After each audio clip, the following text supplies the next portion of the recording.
आखिर एसएससी चाहता क्या है? क्या एसएससी निकालना इतना मुश्किल है या नामुमकिन है? क्या 153 नंबर लाने पे मेंस क्वालिफाई हो जाएगा? मुश्किल है पर नामुमकिन नहीं। करना क्या है? मैंने एक रामबाण स्ट्रैटेजी डिस्कस करी है एंड में। हमें अपने पढ़ाई के तरीके में चेंजेस लाने हैं। तो क्या आप तैयार हैं? कैसे आपको जीएस में 35-40 तक पहुंचना है और इंग्लिश में 42 तक पहुंचना है, तब 100% आपका एग्जाम क्वालिफाई होगा ही होगा। एक एक सवाल का जवाब आपको मिलेगा इस स्ट्रैटेजी में। 150 नंबर लाने पर भी सीजीएल में बच्चों का क्वालिफाई नहीं हुआ। 150 नंबर 200 में से फिर भी क्वालिफाई नहीं हुआ। आखिर एसएससी चाहता क्या है? क्या एसएससी निकालना इतना मुश्किल है या नामुमकिन है? मुश्किल है पर नामुमकिन नहीं है। करना क्या है? हमें अपने पढ़ाई के तरीके में चेंजेस लाने हैं। जो पढ़ाई का तरीका हम अभी से 2 साल पहले इस्तेमाल कर रहे थे, उसको पूरा बदल देना है। जब आप उसको पूरा बदल दोगे, तब 100% आपका एग्जाम क्वालिफाई होगा ही होगा। आज के सेशन में मैंने एक रामबाण स्ट्रैटेजी डिस्कस करी है एंड में। आप बस पूरे वीडियो को शांति से देखिएगा, आराम से। मैं शुरू से बताऊंगी एंड तक। मतलब अगर आपके अंग्रेजी में 20 आ रहे हैं या जीएस में 10 नंबर आ रहे हैं, वहां से लेकर कैसे आपको जीएस में 35-40 तक पहुंचना है और इंग्लिश में 42 तक पहुंचना है, एक एक सवाल का जवाब आपको मिलेगा इस स्ट्रैटेजी में। एंड तक देखिएगा। हमेशा एक कंफ्यूजन रहता है, जो भी बच्चे बेसिक से पढ़ाई करना आए हैं एसएससी सीजीएल में, कि ये है क्या। तो ये जो स्ट्रैटेजी है ये सबके लिए है। सबसे पहले मैं आपको बताऊंगी क्या गलती आप लोग कर रहे थे, फिर मैं बताऊंगी उस गलती का समाधान कैसे करना है। तो क्या आप तैयार हैं? चलिए शुरू करते हैं। एसएससी सीजीएल के पेपर की बात करें, टीयर 1 टीयर 2 दो टीयर्स में ये पेपर होता है। टीयर 1 क्वालिफाइंग नेचर में होता है, मतलब आपको ये क्वालिफाई करना होता है। ठीक है, टीयर 1 आपने क्वालिफाई कर लिया, तब आप टीयर 2 में जाओगे। इस बार के कट ऑफ की बात करें तो 200 में से 153 कट ऑफ है। क्या 153 नंबर लाने पे मेंस क्वालिफाई हो जाएगा? मैं आपको अपने एक्सपीरियंस के बेसिस पे एक सिंपल सा लॉजिक आपसे डिस्कस करना चाह रही हूँ। जो लोग कहते हैं मैम मेरा 2 साल से कट ऑफ डिस्कस हो रहा है, कट ऑफ क्लियर हो रहा है, लेकिन फाइनल सिलेक्शन नहीं मिल रहा। प्रॉब्लम पता है क्या है? आप सिर्फ कट ऑफ पे फोकस करते हो। सिलेक्शन किसका होगा किसका नहीं होगा, किसको तैयारी करनी चाहिए किसको नहीं करनी चाहिए, सारा का सारा खुलासा टीयर 1 में ही हो जाता है। टीयर 1 नो डाउट क्वालिफाइंग है नेचर में, लेकिन अगर आपके टीयर 1 में जितने भी कट ऑफ हैं, कट ऑफ से आप 7-8 नंबर 10 नंबर ऊपर हो ना, डेफिनेटली आपका एग्जाम निकल जाएगा। लेकिन 153 कट ऑफ है, आप 153 पे हो, 154 पे हो, तब डामाडोल होता है। ये एक तरीका होता है पहचानने का कि किसकी तैयारी कितनी है। ठीक है, क्योंकि टीयर 1 के बाद आप टीयर 2 की तैयारी कर ही नहीं सकते हो। टीयर 1 के बाद आपके पास जो भी महीने 1.5 महीने का समय होता है, उसमें आपको सिर्फ और सिर्फ 2 चीजें करनी है। मिनिमम 100 मॉक टेस्ट दो, लिख लो कहीं पे, मिनिमम 100 मॉक टेस्ट दो टीयर 2 से पहले, और जितना पढ़ा है उसको रिवाइज करो। जो स्टूडेंट्स टीयर 2 की तैयारी करते हैं उनका टीयर 2 कभी नहीं निकलता। टीयर 2 निकालने का सिर्फ ये तरीका है, टीयर 1 में सब तैयार कर लो, टीयर 2 के लिए सिर्फ 2 चीजें छोड़नी है। नंबर 1 रिविजन जो हमने पढ़ा है, और नंबर 2 टेस्ट। और टेस्ट हमको 100 टेस्ट लगाने हैं, सेंचुरी फोड़नी है, बस ये याद रखना। ठीक है, सारा का सारा गेम डिसाइड हो जाता है टीयर 1 में, और आपको लगता है टीयर 2 डिसाइडर होता है, ऐसा नहीं है। टीयर 1 नेचर में क्वालिफाइंग है, मतलब आपके 153 आए, 153 का कट ऑफ था, चाहे आपके 153 आए, चाहे 160, चाहे 170, सब एक कैटेगरी के हैं। ये कभी भी आपकी जॉब, आपकी रैंक नहीं डिसाइड करेगा। रैंक डिसाइडर जॉब क्या मिलनी है वो सब टीयर 2 होता है। टीयर 1 में आपने क्वालिफाई कर लिया, जिन बच्चों ने क्वालिफाई किया उनका टीयर 2 होगा। टीयर 2 के नंबर से मेरिट बनती है, जिसके ज्यादा बढ़िया नंबर उसकी मेरिट उतनी हाई।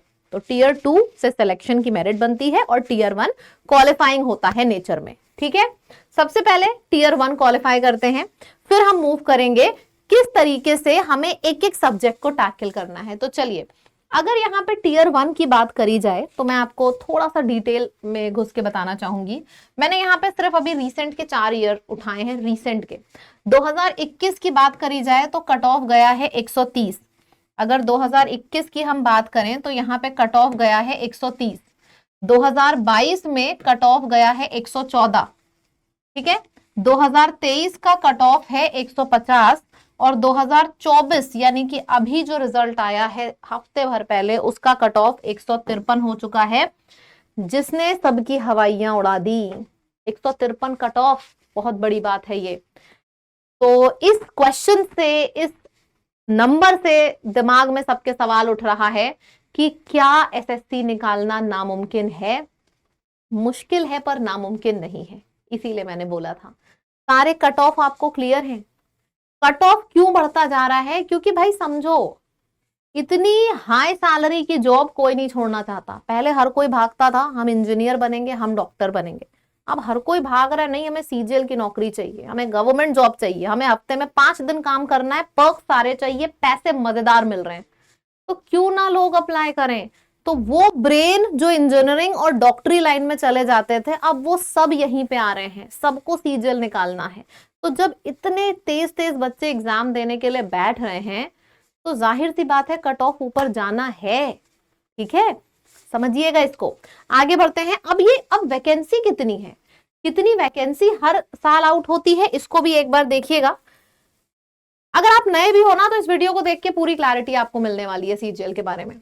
अब हम बात करते हैं अगर 2021 की, कट ऑफ 130 था, वैकेंसी सिर्फ और सिर्फ 70, आप मान के चलो 7500 वैकेंसी, मोटी मोटी 7700 थी।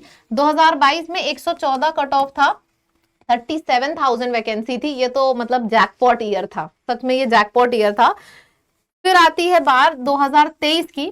2023 150 कट ऑफ और 8,400 वैकेंसी थी। अभी 2024 में क्या हुआ था, वैकेंसी डबल हो गई थी, है ना। तो लोगों को लगा था कट ऑफ कम होगा, पर कट ऑफ कम होने के बजाय बराबर छोड़ो बढ़ गया है। कंपटीशन बहुत बढ़ गया बेटा, इस वजह से ये सब हो रहा है। ठीक है, तो ये पिक्चर पूरी देखो और ये क्लियर करने के आसार हैं, चांसेस हैं, बिल्कुल हैं। अगर आपके मैं ये मान के चल रही हूं कि आपको कुछ नहीं पता, आप तैयारी शुरू कर रहे हो, तो भी ये बेस्ट समय है जब आप 2025 को टारगेट करके तैयारी शुरू कर सकते हो।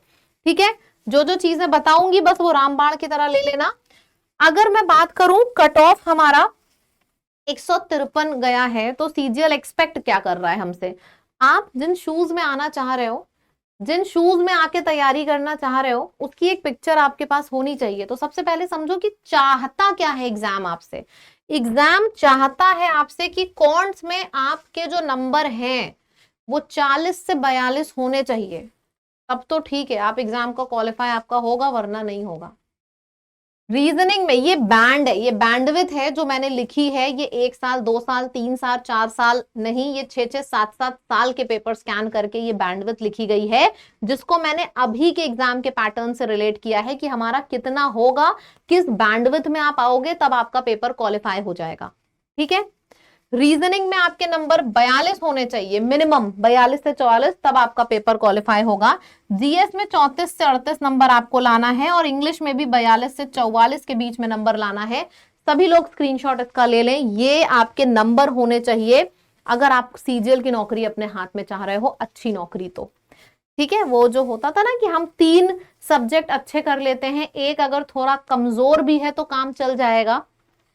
सीजीएल ने कट ऑफ निकाल के ये दिखा दिया है, I don't want jack of all trades, I want master of all trades.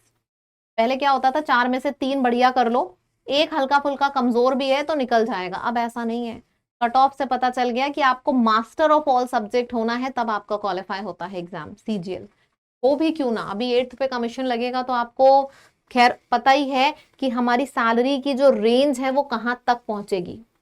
तो कंपटीशन टफ हो रहा है, तैयारी और बढ़िया करनी चाहिए। ठीक है, अब देखिए, अब यहां पे हम आ गए। अब अगर आपका सिलेक्शन चाह रहे हो, तो जो आपका ग्रुप है, may whatever be the vacancy, मैं ये बोल रही हूं, वैकेंसी कुछ भी हो, always prepare yourself for the worst, expect for the best. मेरे संग बेस्ट होगा, but prepare yourself for the worst situation possible. Selection आपके हाथ में होगा।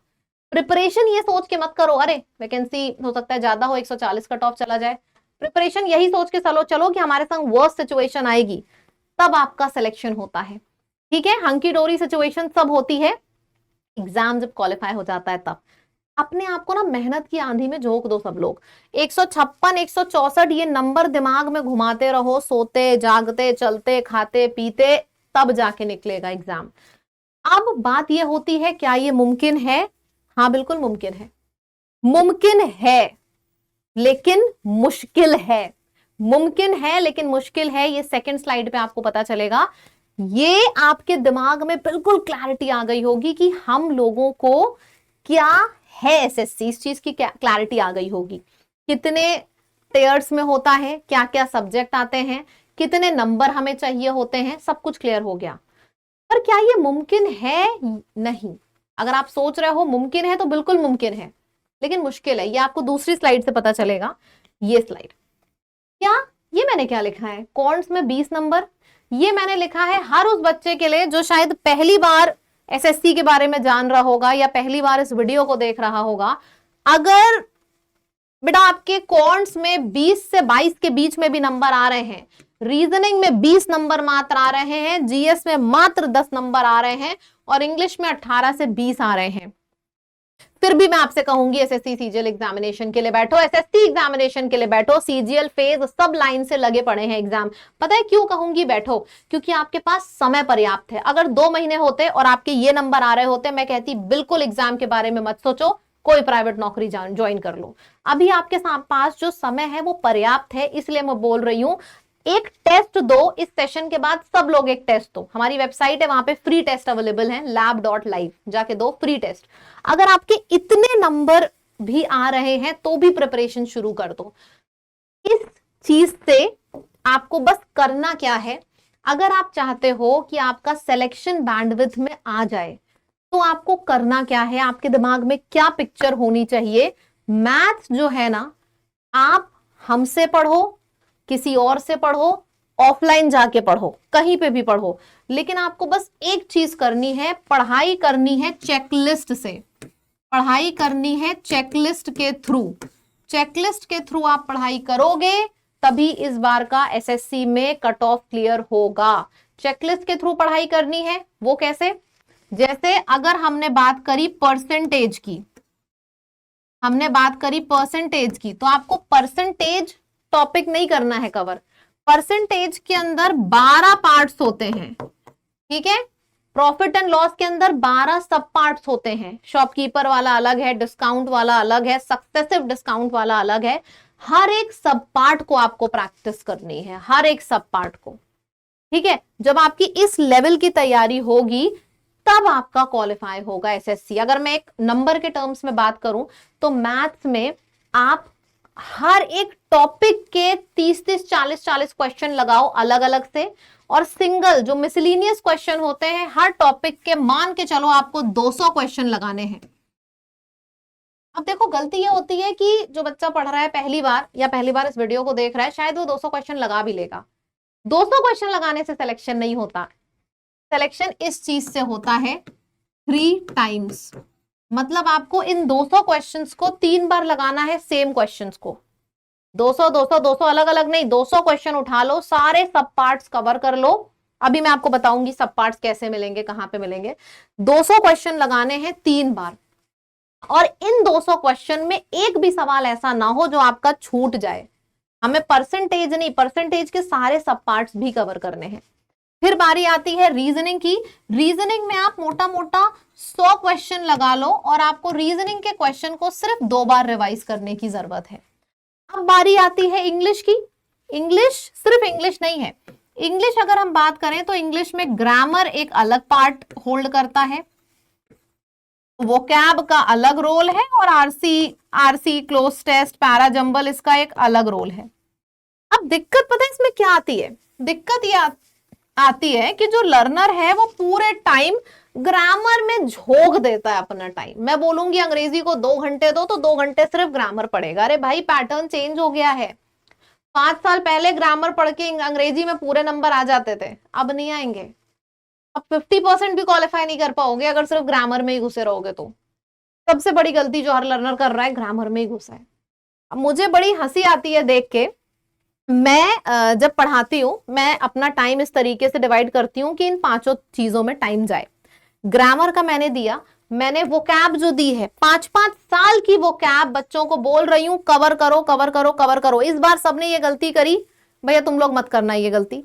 5 साल की वो कैब मैं ट्रिक के थ्रू याद करा रही हूं, टहलते हुए याद करा रही हूं, निमोनिक्स के थ्रू याद करा रही हूं, सोते बैठते अलग अलग तरीके की ट्रिक्स आपके लिए ढूंढ रही हूं। और बच्चा क्या कर रहा है, यार इस वाले टीचर की ज्यादा बढ़िया ट्रिक है, इनकी सुनता हूं, यार इनके वर्ड ज्यादा अच्छे। अरे भैया जो करना है करो, लेकिन एक टीचर को पकड़ लो। सबसे बड़ी गलती जो आप करते हो, एक टॉपिक इनका पढ़ेंगे, यार क्या पढ़ाया है सर ने, अरे यार ये वाले सर से पढ़ो, ये ज्यादा बढ़िया पढ़ाते हैं, बस वहीं छोड़ के दूसरे सर के पीछे भाग गए। भैया इस इंडस्ट्री में अगर कोई 10 साल से है तो वो एक्सपीरियंस लेके आया है। अगर मैं बोल रही हूं ये आएगा तो आएगा, कोई बहुत बड़ी जादू नहीं है मेरे पास। सिंपल सी चीज है, आप किसी भी एक काम को उठा लो और 10 साल करो, और फिर मैं आपसे पूछूंगी कि भाई तुम इसमें एक्सपर्ट कैसे हो गए। ऐसा कोई जादू नहीं होता है। दिन रात जब आप उसी चीज में घूमते रहते हो ना, तो अपने आप पता चल जाता है एग्जामिनर क्या पूछेगा क्या नहीं पूछेगा। किसी भी टीचर को चुनो यार, लेकिन एक को चुनो। सबसे बड़ी गलती है मत करना। तैयारी शुरू करने जा रहे हो, इसीलिए शुरू में वार्न कर रही हूं आप सबको। वो कैप सबसे पहले निपटा लो 5 साल का। अब रीडिंग कॉम्प्रिहेंशन के कितने सवाल करने हैं? रीडिंग कॉम्प्रिहेंशन के आपको 50 से 80 के बीच में क्वेश्चंस करने हैं। इसमें आपको रिवाइज करने की जरूरत नहीं है, बस एक एक बार कर लो काफी है। क्लोज टेस्ट में भी आपको 50 से 80 के बीच में सवाल करने हैं। पैराजंबल मिनिमम 100 लगाओ, 100-120 पैराजंबल के सवाल लगाओ। इस तरीके से इंग्लिश आपकी प्रिपेयर होगी, चाहे जहां से पढ़ो। अगर आप मेरे से पढ़ रहे हो तो मेरे से जो जो देती हूं, क्योंकि मैं तो एकदम रटा के घोल के पिला देती हूं, तो एकदम रट लो पी लो। जिससे भी पढ़ रहे हो जो भी subject, as it is follow करो। अब बारी आती है जीएस की, जिसका सबको बहुत था इंतजार। जीएस में ट्रेंड थोड़ा चेंज हुआ है। आप सोच रहे होगे, आप एक्सपेक्ट कर रहे होगे कि मैं कहूंगी प्रीवियस ईयर सारा लगा लो। अरे लगा लो प्रीवियस ईयर, फिर भी जीएस में पूरे नंबर नहीं आ पाएंगे। जीएस में ट्रेंड चेंज क्या हुआ है, अभी पिछले साल और इस साल भी जो ट्रेंड पूछा जा रहा है वो मैं आपको बता रही हूँ। जीएस में उठाया जाता है आपका जो प्रीवियस ईयर के आपके पॉलिटी, हिस्ट्री, ये सारे तो पूछे जाते हैं, लेकिन स्टैटिक जीके और करंट के थ्रू जीके निकाली जा रही है। जीएस में ऐसा हो रहा है कि करंट के थ्रू जीके निकाली जा रही है। प्रीवियस ईयर निपटा लो, मतलब कम से कम प्रीवियस ईयर जीएस का प्रैक्टिस करके 3 टाइम्स जीआर के सारे सवाल प्रैक्टिस करके, हिस्ट्री, पॉलिटी, इकोनॉमिक्स, बायो, सारे सब्जेक्ट के 100-200 सवाल जो इंपॉर्टेंट हैं, जो बार बार रिपीट होके प्रीवियस ईयर बने हैं, उनको निपटा दो। लेकिन ये चीज सिर्फ 50% जीएस पूरी कर पाएगी। बाकी 50% जीएस के लिए किसी भी एक टीचर को आप सेलेक्ट कर लो, और वो जो जो बोल रहा है, जितने जितने मैगजीन आपको दे रहा है, रटते चले जाओ, बस रटते चले जाओ, और कुछ नहीं करना है जीएस में। सबसे बड़ी कमी जो आप करते हो जीएस में वो ये है, आपने ये कर लिया बस छोड़ दिया। प्रीवियस ईयर कंप्लीट कर लो, 5 साल के 3 बार रिवाइज कर लो, छोड़ दो, हटा दो। उसके बाद जो भी टीचर आपको मैगजीन्स में देता है ना, और अगर कोई टीचर आपको नोट्स नहीं दे रहा है एक्स्ट्रा, राम राम कर लो भैया उन टीचर को, क्योंकि जो टीचर का एक्सपीरियंस है वो दिखता है नोट्स में, और वो नोट्स आपके पास होने चाहिए। ठीक है, तो ये चीजें आपको करनी है। जो भी एक नया स्टूडेंट है, जो भी सोच रहा है कि मैं तैयारी करूं, कहां से करूं, आप कोचिंग ज्वाइन करोगे, हमें ज्वाइन करोगे। अगर आप हमें ज्वाइन करोगे तो हम अपने भी कोर्स के बारे में आपको एक बार बताना चाहेंगे। ये lab.live ऐप का भी नाम है हमारा, lab learn with Aman and Barkha. आप उसको ओपन करोगे, सीजीएल का कोर्स आपको दिख जाएगा। ठीक है, महापैक है, सीजीएल का कोर्स है। आपको एक सिंपल सी चीज करनी है, जब भी आप उसमें एडमिशन लोगे ना, बस ये सोच के एडमिशन लेना कि हम इसमें जा रहे हैं, यहां पे आर्मी ट्रेनिंग कराई जाती है। मतलब आपको 6-6 घंटे के वीडियोस पढ़ने के लिए तैयार हो, जैसे स्कूल में नहीं सुबह 7 बजे से 2 बजे तक पढ़ते थे। अगर उस लेवल की मेहनत करने के लिए तैयार हो, तब तो आ जाना आप हमारे बैच में हमारे साथ। वरना आप जिसके साथ भी पढ़ रहे हो, कंफर्टेबल हो, आप वहां पे कंटिन्यू करो, क्योंकि हम रिगरस ट्रेनिंग कराते हैं। सीजीएल में मैक्सिमम सिलेक्शन हमारा लैब के साइड से जाता है। रीजन सिर्फ ये है, यहाँ पे हर एक फैकल्टी 8-8, 10-10 साल का एक्सपीरियंस लिया है, वो भी सिर्फ और सिर्फ आपके सीजीएल पर्सपेक्टिव पर्टिकुलर एग्जाम में। मैथ्स जीएस अमन सर पढ़ाएंगे, मैथ्स उत्कर्ष सर लगातार 5 साल से फुल में फुल मार्क्स ला रहे हैं कॉन्ट्स में। क्यों उत्कर्ष सर एग्जाम देने जाते हैं? सिंपल सा लॉजिक है, क्योंकि वो चाहते हैं कि जो मैथ्स में चेंजेस आ रहे हैं वो सामने आपको पढ़ाएं। तो हमारे यहाँ जो टीचर्स हैं वो एग्जाम देने जाके आपका लेवल पढ़ते हैं और फिर वो आपको पढ़ाते हैं, क्योंकि 5 साल का अब नहीं पूछा जाता। 5 साल पहले कोई बहुत पारंगत टीचर है तो अब कुछ नहीं हो सकता, क्योंकि अब सारा लेवल चेंज हो चुका है।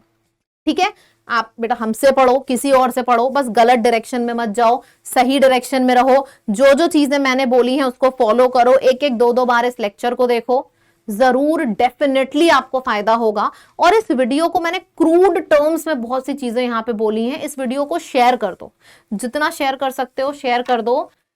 आई रियली वॉन्ट कि सबको एग्जैक्ट पिक्चर दिखनी चाहिए। 140 नंबर पे सिलेक्शन हो रहा है, 150 पे सिलेक्शन हो रहा है, ऐसी चीजें अब नहीं चलेंगी। ठीक है, thank you so much. Video पसंद आया है तो कमेंट करके जरूर बताइएगा। मैं पर्टिकुलर सिंगल सब्जेक्ट की भी स्ट्रैटेजी आपके लिए करवाऊंगी, लेकिन जरूर बताइएगा कमेंट में करके कि आपको वीडियो कैसा लगा। ठीक है, and do not forget to subscribe the channel. हमसे जुड़े रहिए। ठीक है, हम सीजीएल क्वालिफाई करा के रहेंगे। Thank you so much.